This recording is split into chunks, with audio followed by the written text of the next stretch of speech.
Assalamualaikum warahmatullahi wabarakatuh. Salam sejahtera untuk para pemirsa. Saya Pendeta Albert Yoku, anggota BP3OKP dari Provinsi Papua, bersama dengan Ibu Iren Manibui, anggota BP3OKP dari Provinsi Papua Barat, dan kami ada beberapa teman lagi bersama-sama. Saya menyampaikan bahwa pada hari ini Wakil Presiden sebagai Ketua BP3OKP mengundang kami untuk melakukan rapat pleno Badan Pengarah Percepatan Pembangunan Otonomi Khusus Papua. Dan di dalam rapat pleno ini kita melakukan bagaimana kegiatan-kegiatan BP3OKP itu telah kita langsungkan. Saya sampaikan pada kesempatan ini bahwa dalam tahun 2023 itu adalah tahun konsolidasi terhadap masalah-masalah regulasi yang harus menjadi dasar hukum dari pelaksanaan tugas-tugas BP3OKP.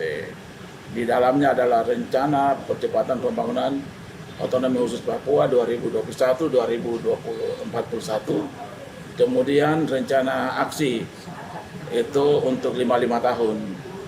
Dan regulasi-regulasi inilah yang dibahas di dalam tahun 2023, dan pada bulan lalu kita baru melakukan musyawarah Musrembangnas untuk menetapkan rencana-rencana itu menjadi program tetap yang implementasi selanjutnya itu baru bisa kita laksanakan secara nyata pada 2025. Ini juga akibat dari adanya pergantian pimpinan pada pemerintah.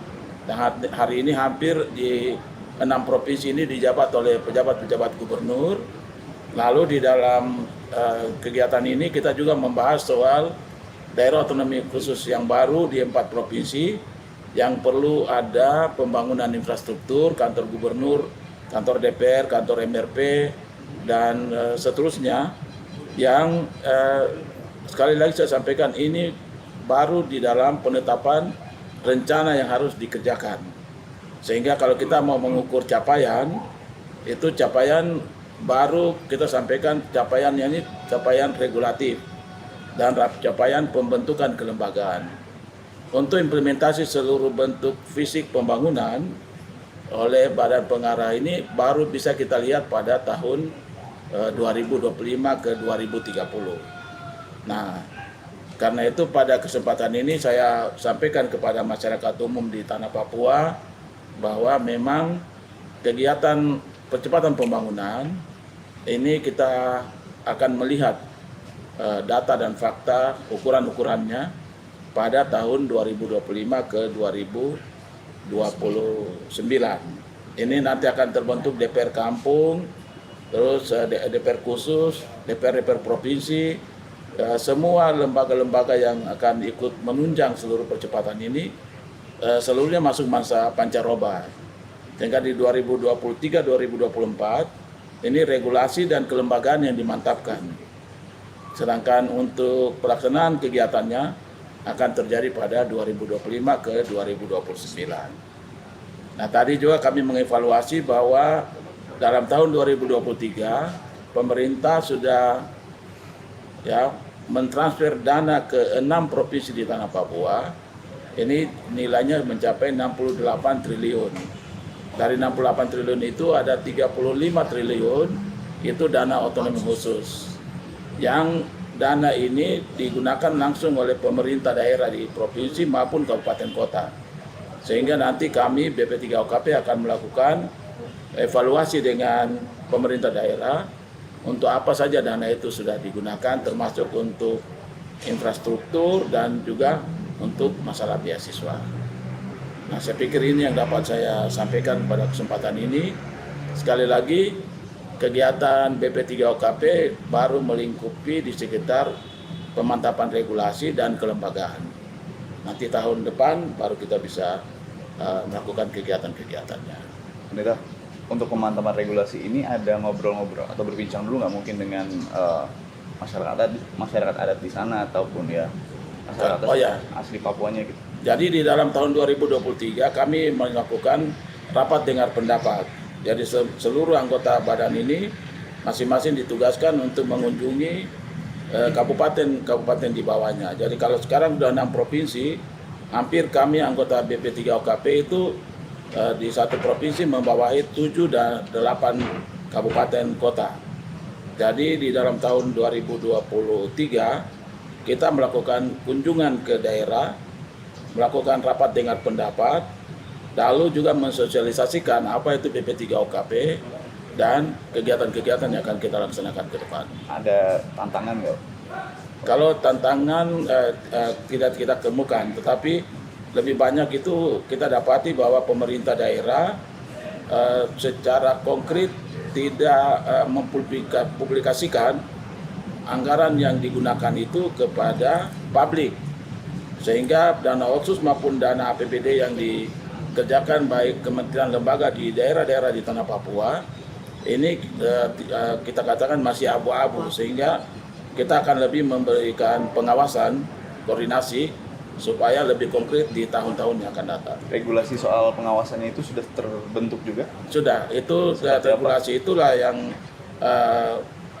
Perpres 23 tahun 2024 di mana Badan Pengarah Percepatan Otonomi Khusus Papua harus melakukan sinkronisasi, harmonisasi, evaluasi dan koordinasi terhadap APBD, APBN yang diimplementasi di tanah Papua.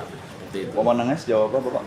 Apakah sampai ke tahap penegakan hukum atau penegakan aturan? Kalau kita sudah menemukan memotret penggunaan APBD maupun APBN oleh KL di Papua yang kita katakan tidak sesuai dengan perencanaan, maka kita akan laporkan dalam pleno bersama dengan Menteri Keuangan, Menteri Dalam Negeri, Kepala Bappenas dan kepada Wapres untuk dilakukan langkah-langkah selanjutnya.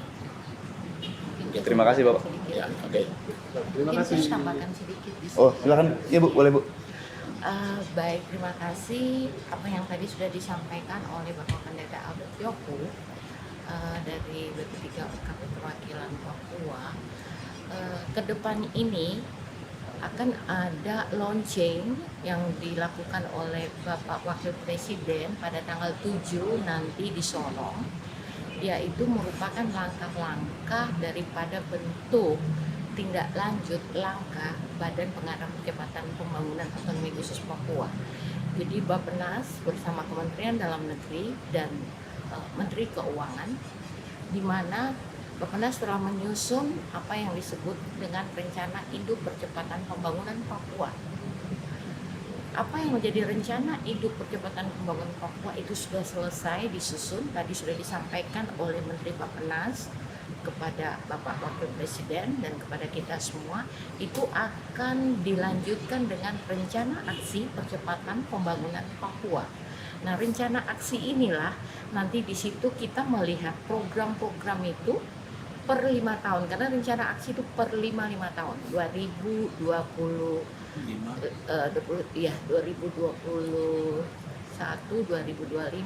2030 sampai 2041, 20 tahun. Dari rencana aksi itulah selanjutnya akan terlihat di situ Papua ke depan per 5 tahun sampai yang kita inginkan di 2041 itu nanti sistem informasi. Nah, itu seperti apa nanti kita lihat di situ. Di samping itu akan di-launching juga SIPPP, Sistem Informasi Percepatan Pembangunan Papua.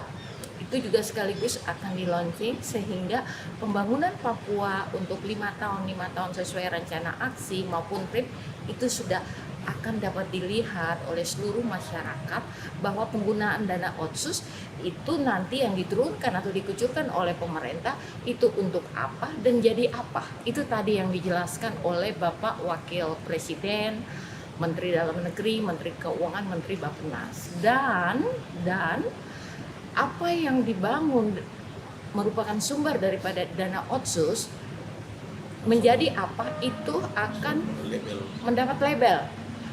Misalnya bangun sekolah dengan anggaran otsus tahun 2024, maka di situ ada label pembangunan sekolah negeri anggaran otsus tahun 2024. Semua akan dilabel sehingga masyarakat Papua oh ini dana otsus yang diberikan pemerintah kepada saya, uangnya jadinya ini, uang jadi ini.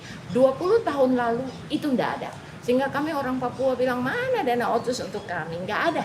Tapi sekarang dengan adanya badan ini, diharuskan untuk harus di label. Seperti Aceh, seperti Jogja, demikian.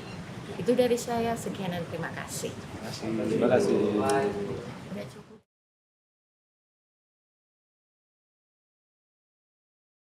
Jelajahi cara baru mendapatkan informasi. Download Metro TV Extend sekarang.